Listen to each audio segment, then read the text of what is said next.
Hello' friends, আজি হ'ল ৰঙালী বিহু আৰু ৰঙালী বিহু উপলক্ষে আমি শিৱাংশক ৰেডি কৰি দি আছোঁ।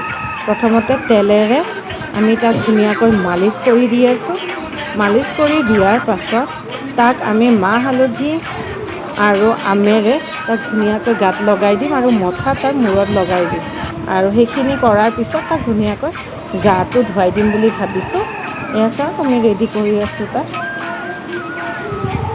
আৰু এয়াই নহয়, সি 6 মাহত ভৰি দিছে যিহেতু এইবিলাক তাৰ নতুন নতুন অভিজ্ঞতা হয়।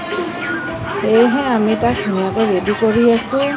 আৰু এয়া চাওক, গামোচাৰে এটা কুৰ্তা আৰু ধুতি বনাই দিয়া গৈছে, তাক পিন্ধাই দিছোঁ। সিও দেখোন পিন্ধি বেয়া পোৱা নাই, ভালেই পাইছে যেন পাইছোঁ, মুখত হাঁহি এটা আহিছে। আৰু সেই নহয়, আইতাকে তাৰ কাৰণে বিহুৱান থৈ দিছিল। এয়া বিহুৱানখন তাক পিন্ধাই দিলে।